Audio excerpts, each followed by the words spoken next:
In 1966, during intense combat with Viet Cong forces in the Mekong Delta, Army Flight Sergeant Dr. Carl Bardecchi was overwhelmed treating a surge of wounded soldiers. Amid the chaos, he was surprised to hear a woman's voice in the operating room.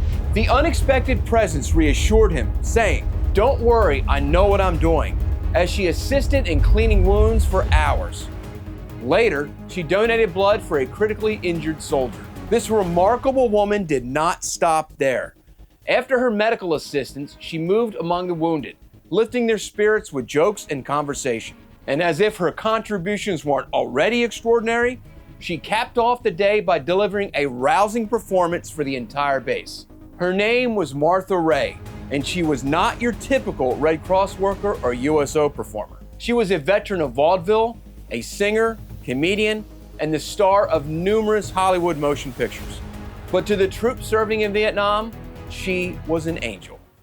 Born in Butte, Montana in 1916, Martha's career began in the 1930s as a vaudeville performer, and then in the late 1930s in Hollywood films.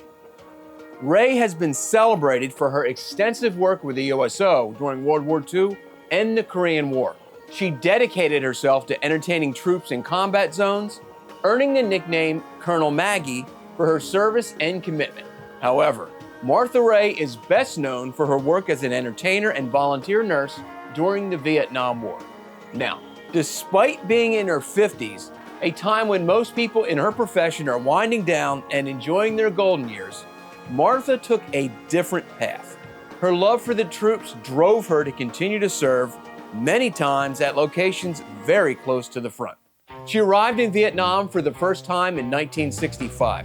Initially, she performed comedy routines and hosted shows for soldiers, but it would not take long before she began to take a more direct role in the war effort. Many times, she would venture off by herself, or with one other person to the front lines, or to smaller special forces camps. At remote hospitals or field units, Martha collaborated with military doctors and medics to care for injured soldiers, providing assistance in various roles while simultaneously continuing her entertainment. She very quickly, as you can imagine, became a familiar and beloved figure among the troops. When she wasn't providing direct medical aid to the troops, she was performing for them at the field hospitals. The soldiers who were recovering from injuries sustained in combat received much-needed relief in the form of laughter and companionship.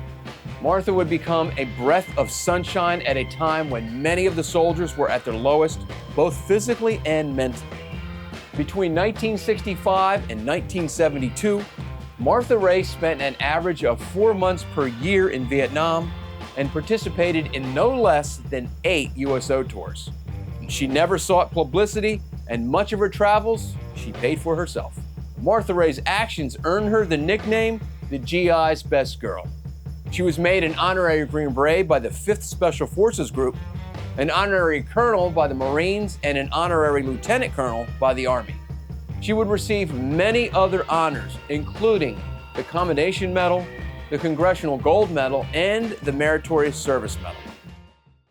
On November 2nd, 1993, she received the nation's highest civilian honor, the Presidential Medal of Freedom.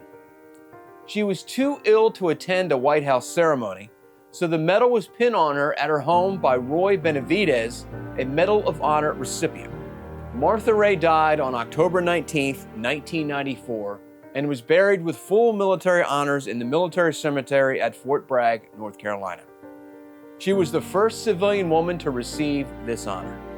Martha was truly an amazing human being. The story of Martha Raye is one that many simply do not know.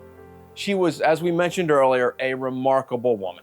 And there is another group of women who were equally as remarkable and equally unknown by many. They went by many names, but probably the most famous was Donut Dollies. Their service began during World War I and continued throughout the Vietnam War. Much of it, like Martha Raye, was spent at or near the front lines. To hear their story and to watch an interview I did with one of those remarkable ladies, click the screen now. And until next time, I'm Dennis Gill for Revealing History.